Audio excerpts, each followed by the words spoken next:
excited about what they're doing and have an interest in it. So don't pick something that you don't have an interest in and decide that you're going to take off.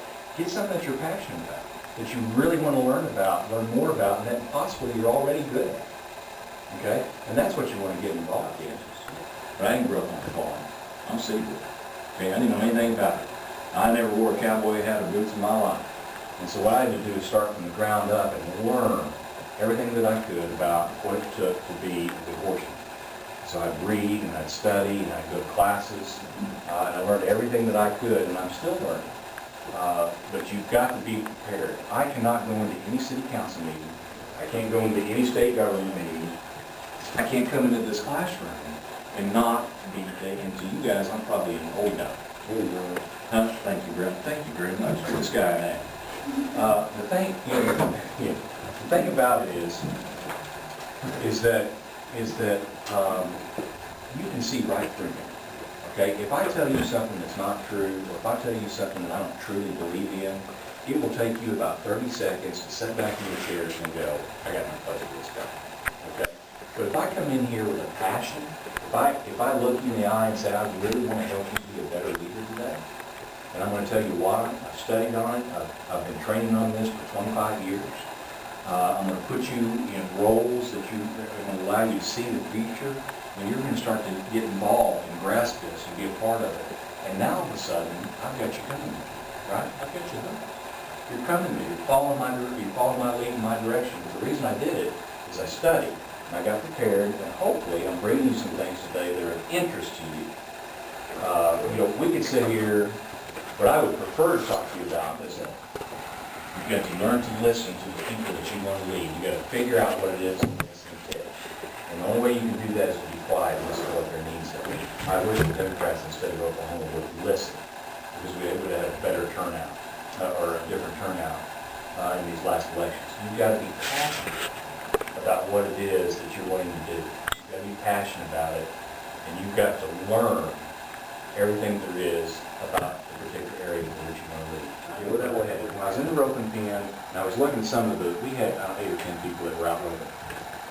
I just kind of sat back, and I do this a lot. I kind of sat back and evaluate folks. And what I noticed last night are those that wrote the most consistent, all right, those that performed, and it doesn't have to be team rope, it can be anything. It can be in the classroom, it can be on the football field, the basketball court, or wherever. Those that are the most consistent are the most level-headed, okay? When you think about it, you can't tell, you can't tell whether they're winning or losing.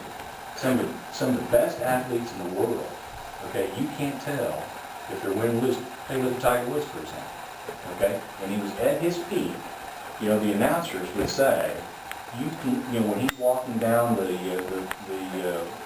holes on the golf course, you can't tell if he's 20 under par or 20 over par, right? I mean, you really can't. Got that same focused personality or that same focused look. If I can be of a consistent nature, day in and day out, let me ask you this. I'll just ask you this question. Let's talk about your parents, all right? Don't tell them to talk about your parents. But let me talk to you about your parents. Do they come home in good moods and bad moods? Right? All parents do, right? I mean, sometimes they jump on you and you go, I've never seen that side of you before, right?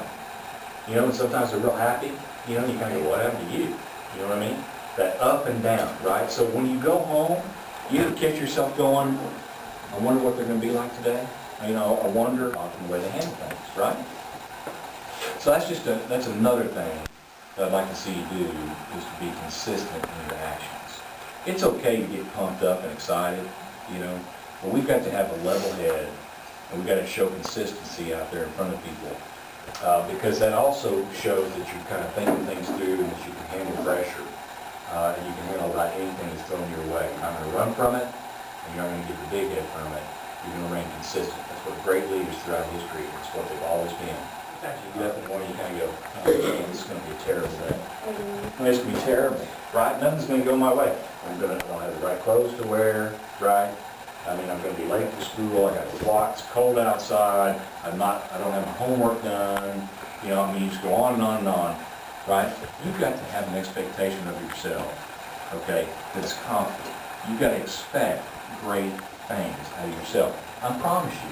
I wish you'd tried this, all right? I mean, don't go. Other things out.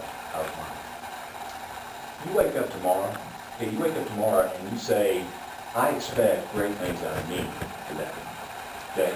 And it will change your whole way of thinking, your whole way of doing things. You try it one time. You wake up and you have an expectation level of yourself like you've never had before. You need to say, I expect to get up and feel good about myself today. Okay? That's the bottom line. If I could talk to every leadership class in the world, okay, I would forego all this discussion about listening, action, and all that stuff. Then I'd get right down to this quote that I'm giving you today about if you're not at the table, you're on the menu.